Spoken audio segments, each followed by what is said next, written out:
86. And now concerning thy question, whether human souls continue to be conscious one of another after their separation from the body. Know thou that the souls of the people of Baha, who have entered and been established within the Crimson Ark, shall associate and commune intimately one with another, and shall be so closely associated in their lives, their aspirations, their aims and strivings, as to be even as one soul. They are indeed the ones who are well informed, who are keen-sighted, and who are endued with understanding. Thus hath it been decreed by him who is the all-knowing, the all-wise. The people of Baha, who are the inmates of the Ark of God, are one and all well aware of one another's state and condition, and are united in the bonds of intimacy and fellowship. Such a state, however, must depend upon their faith and their conduct. They that are of the same grade and station are fully aware of one another's capacity, character, accomplishments, and merits.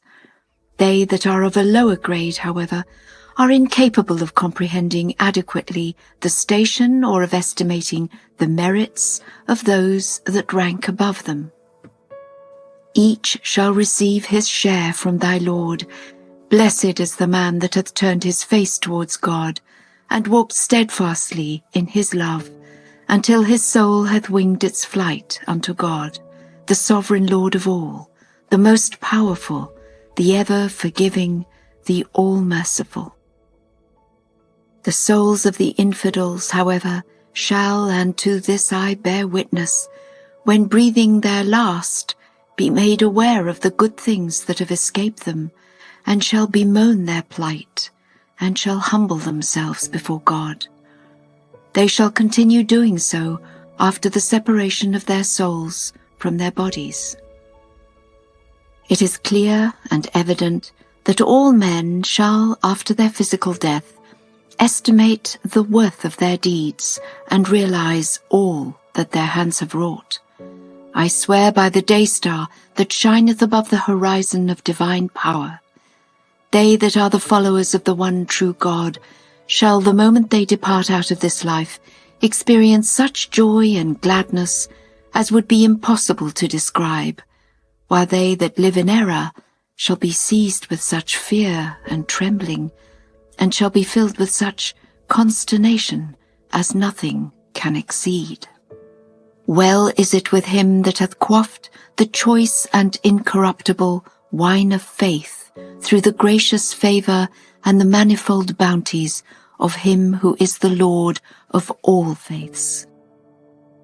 This is the day when the loved ones of God should keep their eyes directed towards his manifestation, and fasten them upon whatsoever that manifestation may be pleased to reveal. Certain traditions of bygone ages rest on no foundations whatever, while the notions entertained by past generations, and which they have recorded in their books, have for the most part been influenced by the desires of a corrupt inclination. Thou dost witness how most of the commentaries and interpretations of the words of God now current amongst men are devoid of truth. Their falsity hath in some cases been exposed when the intervening veils were rent asunder. They themselves have acknowledged their failure in apprehending the meaning of any of the words of God. Our purpose is to show that should the loved ones of God sanctify their hearts and their ears from the vain sayings that were uttered aforetime, and turn with their inmost souls to him who is the dayspring of his revelation, and to whatsoever things he hath manifested, such behaviour would be regarded as highly meritorious in the sight of God. Magnify his name, and be thou of the thankful. Convey my greetings to my loved ones, whom God hath singled out for his love, and caused them to achieve their objects. All glory be to God, the Lord of all worlds.